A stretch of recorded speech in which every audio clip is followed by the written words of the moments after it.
말씀을 나누겠는데, 예레미야가 굉장히 길어요. 굉장히 길었어. 1년이 더 걸리겠지요, 그죠?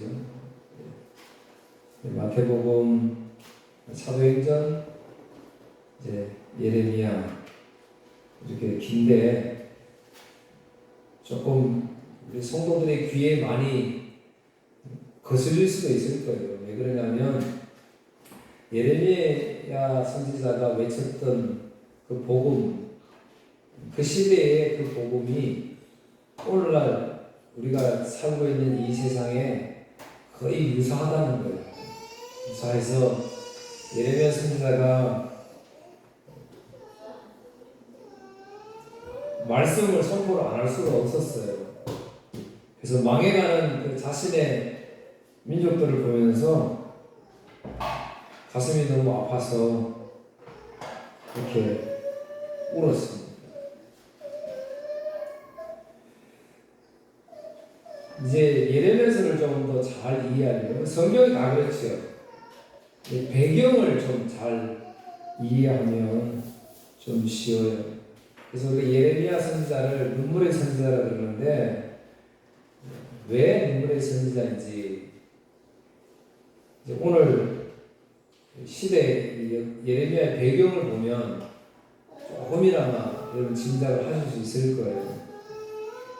다윗, 그 다음에 솔로몬, 그때까지는 이스라엘이 굉장히 부흥해서 오히려 옆에 이방 나라에 조공을 받을 정도로 강국이었죠. 그런데 솔로몬 이후에 나라가 분열됩니다. 꼭 우리나라처럼 남북이 갈린 것처럼 이스라엘도 남유다와 북이스라엘 이렇게 갈리게 되지요. 갈리어서 한 200년 동안 살게 되는데 북이스라엘은 아수르에 멸망을 당하고 우리가 다 알기로 남유다는 어디에 정복당하죠?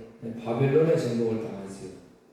근데 시대를 잘 보면 이해가 됩니다. 왜 북이스라엘은 아수르의 멸망을 당했고 남유다는 바벨론의 멸망을 당했는지. 북이스라엘은 사마리아로 수거했잖아요. 끝까지 저항을 해서 아수르가 사마리아를 정복하는데 3년이나 걸립니다.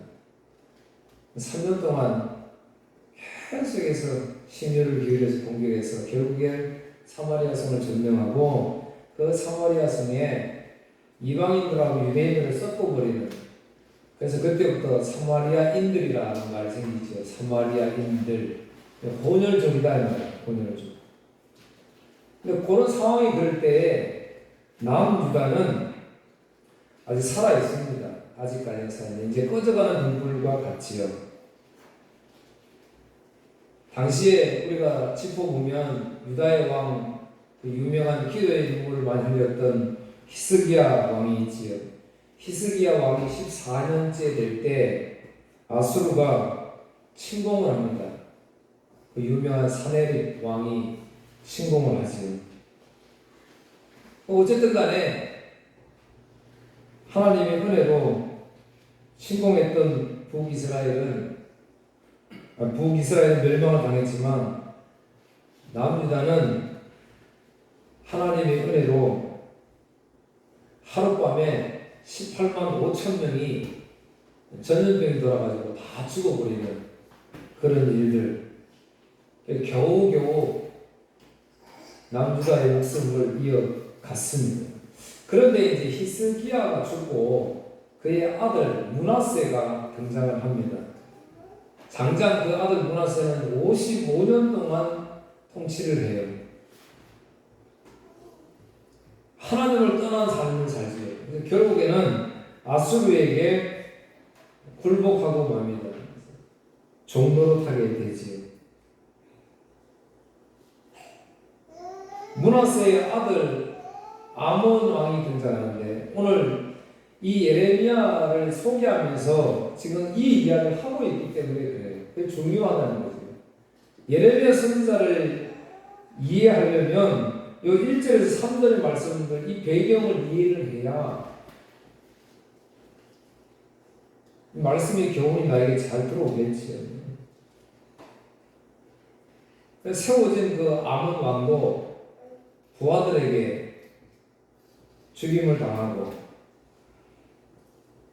드디어 이제 요시아가 아주 어린 나이 8세에 왕위에 오릅니다. 그리고 16세에 이제 하나님에 대한 신앙에 대한 전립을 하기 시작을 합니다. 그래서 이걸 열왕기하 21장에서는 소개를 잘 해놓고 있습니다.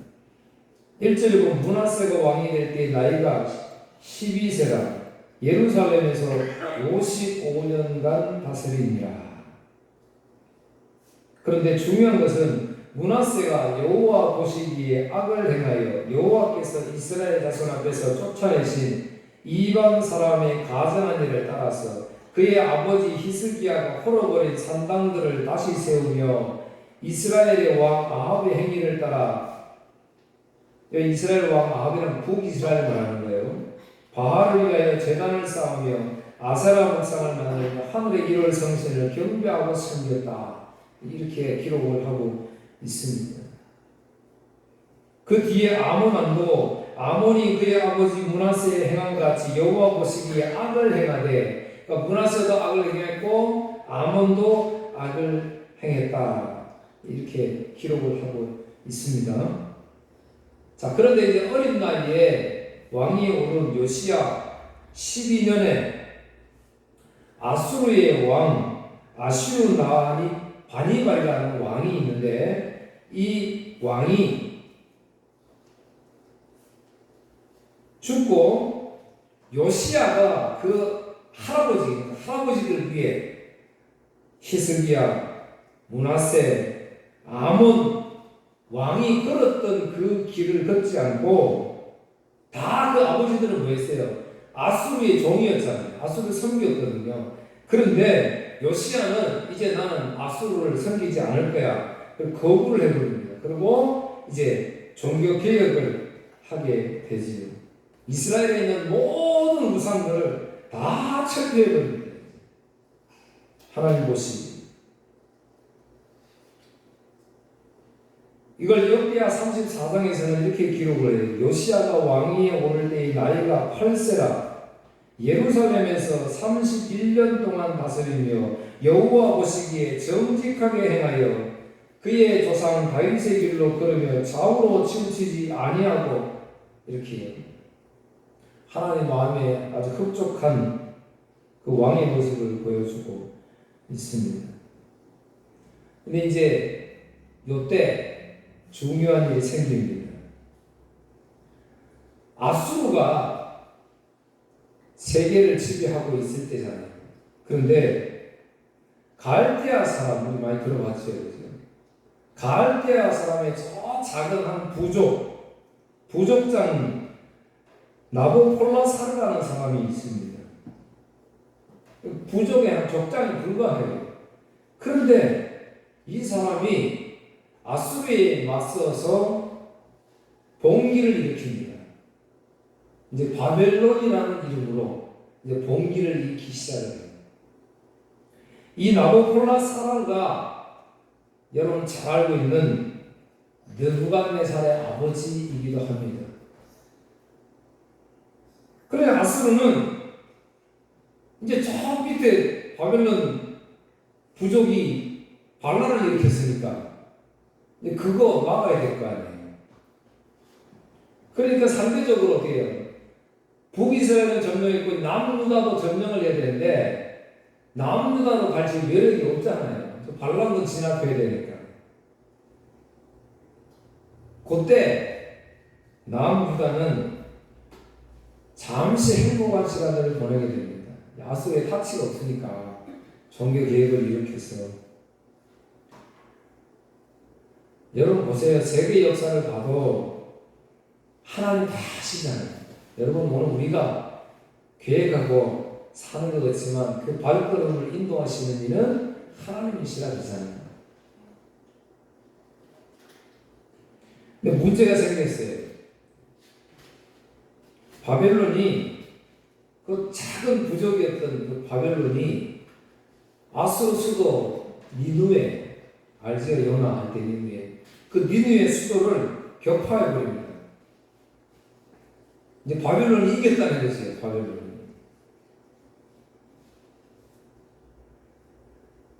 그러니까 남유다로서는 바벨론하고 아수르가 전쟁을 하면 할수록 자기한테 관심을 안 가지니까 장장 14년 동안 종교개혁을 이룩하면서 아주 편안한 시간들을 가지게 됩니다. 그런데 이제 문제는 바벨론이 아수르를 이겨버렸어요. 그래서 아수르 니느웨에 있던 잔당들은 이제 지금 이스라엘 위에 보면 갈그미스라는 곳까지 이제 후퇴를 하게 되죠. 후퇴를 하는데, 근데 이제 여기서 문제가 생겼어요. 갈그미스로 후퇴한 그 잔당들, 아수르의 잔당들이 힘을 모아서 다시 우리 옛 영광을 차지해야 된다 해가지고 바벨론하고 계속 싸움을 벌이고 있을 때 이스라엘 밑에는 또 한 나라가 있지요. 애굽이라는 나라가 있잖아요. 이집트. 그 애굽이 군대를 일으켜가지고 올라와서 쫓겨나간 아수르인 잔당들하고 힘을 합쳐가지고 바벨론을 물리치자 그래가지고 이 애굽의 바로 느고 왕이 힘을 못하려고 올라오는데 이 요시야 왕이 자기는 아수르도 적이고 바벨론도 적이잖아요. 근데 일단 바벨론하고는 사이가 조금 좋으니까 저 아수르는 망해야 되잖아요. 그러니까 애굽에서 올라오는 바로 느고 왕이 손수 편지를 써가지고 이건 하나님의 뜻이다 이렇게 이야기하는데도 이 요시야 왕이 거부해요. 못 온다, 도와주러 못 온다. 그 무기또라는 곳에서 애굽하고 남유다하고 전쟁을 하게 된 거예요. 이 요시야가 여기서 칼로 죽지요. 화살을 맞고. 안타까운 일이죠. 그 요시야가 무기또에서 괜히 나섰지. 사실은 선지자들이 계속 말했거든요. 선지자 말 듣지 않습니다. 그래서 유다는 이제 애굽한테 괜히 시비 걸다가 애굽한테 잡혀보고 애굽의 종이 되었잖아요. 그래서 이 유다는 요시야가 죽고 요시야의 아들 여호아하스를 왕으로 세웁니다. 자기 왕이 죽었으니까 왕을 세워야 되니까 유다가. 근데 애굽 왕이 가만히 보니까 기분 나쁘잖아요. 그러니까 3개월밖에 안 된 이 여호아하스를 폐위시키고 다른 왕 여호야김을 왕으로 세웁니다. 자신의 말 잘 듣는 왕을 세우는 거지. 그게 열왕기하 23장의 내용입니다. 무기도에서 유다의 방해를 제압한 애굽 군대는 이제 드디어 갈그미스까지 올라가죠. 그래서 아수르에 남아있던 잔당하고 연합을 해서 바벨론하고 전쟁을 하게 됩니다. 그런데 이때 여호야김 4년에 아까 제가 말씀드렸던 바벨론의 나보콜사르를 대신해서 느부갓네살이 전쟁에 참여하게 됩니다. 그래서 이집트, 애굽 플러스 아수르 연합군하고 갈그미스에서 바벨론하고 대격돌을 벌이는데 이제 여기에서 바벨론 느부갓네살이 이기게 됩니다. 나중에 이제 이 사건 때문에 애굽은 돌아가면서 또 남유다에 대한 막 잔인한 보복을 하게 되니 너희들 때문에 졌다는 거죠. 이제 그런 나중에 우리가 생각해 보고요.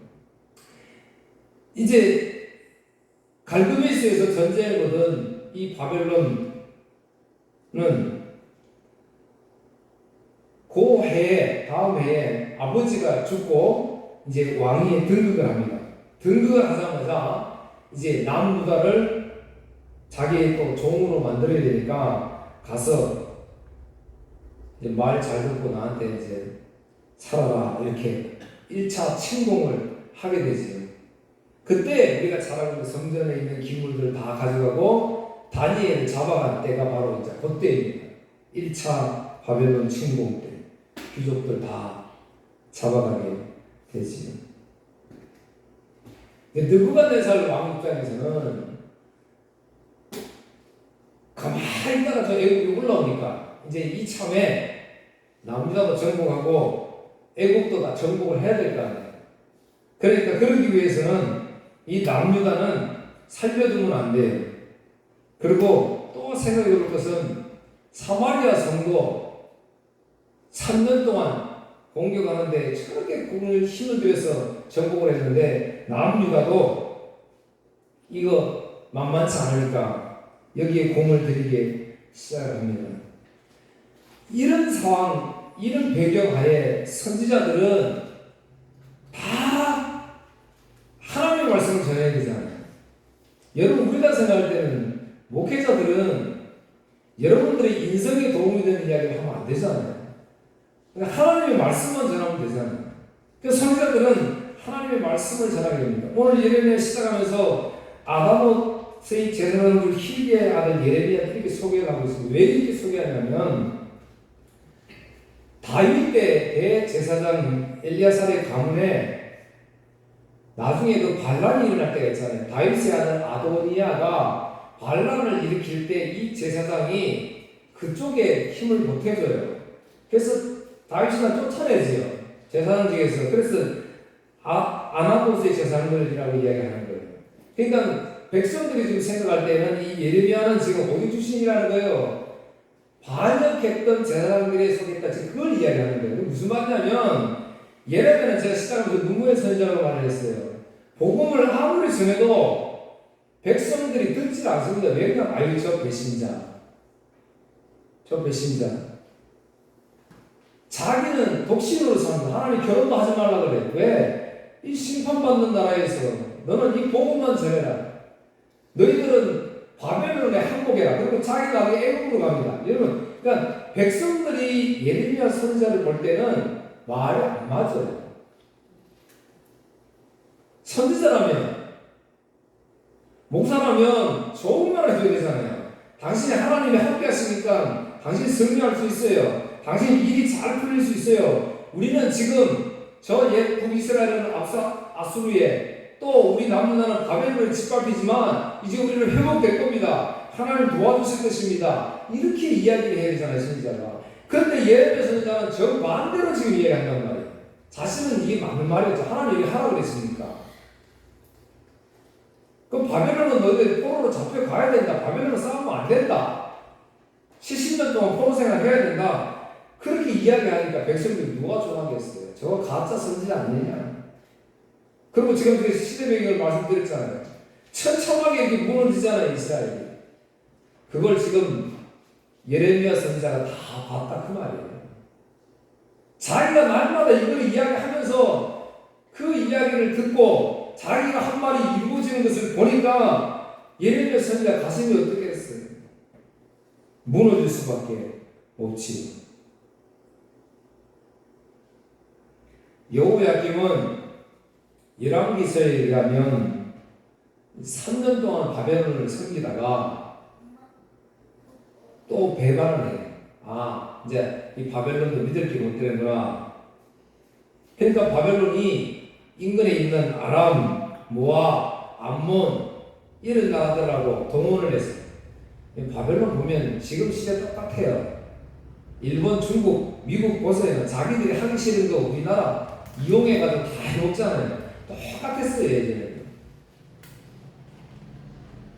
아람, 모압, 암몬들 동원해가지고 남유다를 공격합니다. 그래서 여호야김은 이때 전쟁 때 죽고 말아요. 이게 바벨론 2차 침공입니다. 그리고 바벨론이 이 왕을 죽이고 그 아들 여호야긴을 왕으로 세웁니다.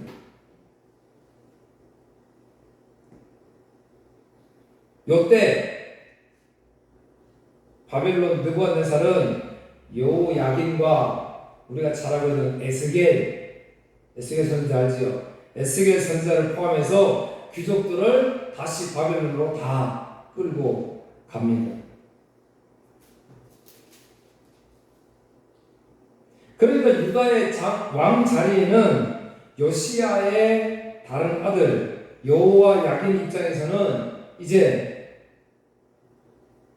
왕이 오시니까 또 왕을 세워요. 그래서 삼촌인 마따디아를 왕으로 세웁니다. 마따디아. 근데 이거를 이제 바벨론에서 이름을 개명시키지요. 시드기야. 유명한 마지막 왕이 됩니다. 시드기야. 이제 시드기야를 세워서 이제 우리 바벨론 말을 잘 들을 것이다 이렇게 생각을 했습니다. 그런데 역시 시드기야도 역시 민족에 대한 피가 흐르는지 그의 통치 11년에 바벨론을 배반하게 됩니다. 그러니까 느부갓네살 왕은 이제 더 이상 유다의 왕들을 이렇게 세워봤자 전부 배반하고 배신하니까 안 되겠다. 그래서 예루살렘을 완전히 무너뜨려 버리자. 그리고 공격해서 예루살렘 성을 무너뜨리고 많은 사람들을 바벨론으로 잡아갑니다. 이게 예루살렘 멸망, 바벨론 3차 침공이었습니다. 지금 이 광경을 누가 보고 있다고요? 예레미야 선지자 보고 있다는 거예요. 열왕기하 24장 6절 이 눈물이 나나 보세요. 그들이 왕을 사로잡아 그를 림나에 있는 바벨론 왕에게로 끌고 가매 그들이 그를 신문하니라.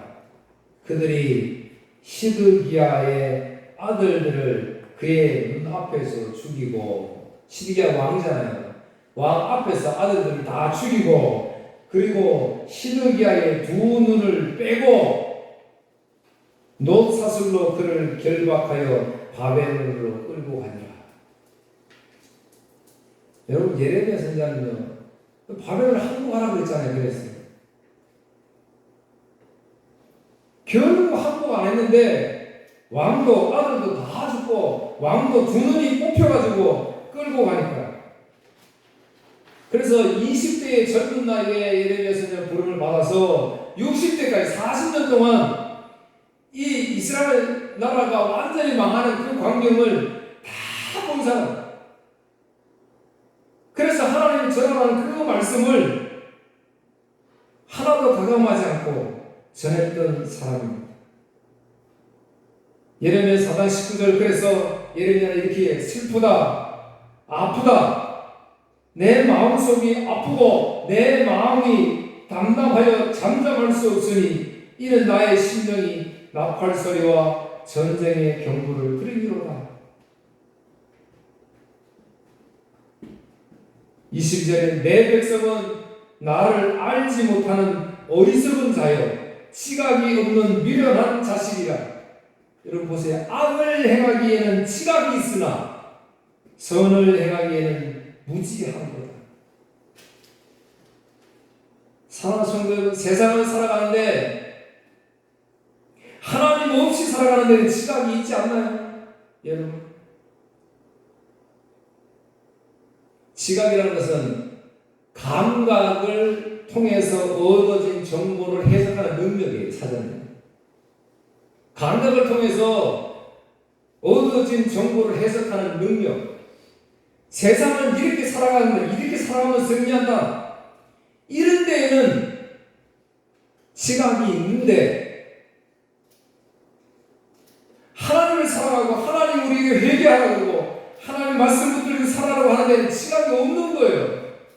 그래서 예레미야 선지자가 그런 이야기 하잖아요.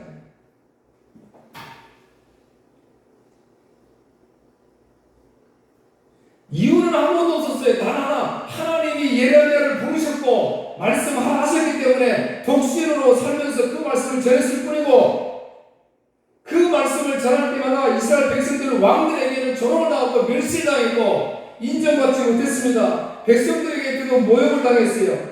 오히려 채찍질을 받고 감옥에 갇히고 취업을 받았어요.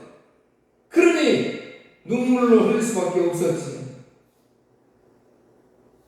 이스라엘 백성들이 자기 눈앞에서 포로로 잡혀가고 왕이 눈이 뽑히고 아들들이 감히 죽임을 당하고 쳐다보면 많은 사람들이 굶주려 배고픔으로 죽어나가는 모습을 보는 예레미야 선지자의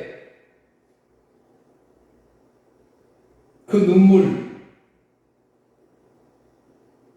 이스라엘 백성들이 오직 회개하고 하나님께 돌아오기를 외쳤던 그 눈물의 선지자. 여러분 깜짝 놀란 것은요, 예레미야 선지자가 그렇게 눈물로, 이제 앞으로 여러분 계속 보면 볼수록 예레미야 선지자의 눈물을 볼 수 있을 거예요. 딱 한 사람만 예레미야 선지자의 말을 듣습니다. 딱 한 사람. 그게 서기관이었던 바룩이에요. 바룩. 그거 자기가 기록하면 나중에 나옵니다. 왕이 그거 불태워버리고 또 기록해라. 멸망당한다. 다 죽는다. 그 바룩 한 사람만 그 말을 믿었어요. 사랑하는 성도 여러분, 오늘날도 우리가 나가서 예수 복음 전하면 듣는 사람 없어요. 낙심하지 마십시오. 바로 이런 뜻이 축복받은 자입니다. 사랑하는 성도 여러분, 우리가 나가서 예수 복음 전할 때 축복받은 자는 있습니다. 분명히. 그렇기 때문에 저와 여러분들이 존재하는 거예요. 단 하나님 말씀 그대로 전해야 됩니다. 예레미야 우리가 예언서라 그러죠. 그 예언이라 그러면 사람들은 내다보는 것이라 그러죠. 내다본다, 미리. 근데 성경에서 말하는 예언은 그게 아니고요, 맡기라는 의미가 있습니다. 맡기다. 하나님이 이 말씀을 우리에게 맡기신 거예요.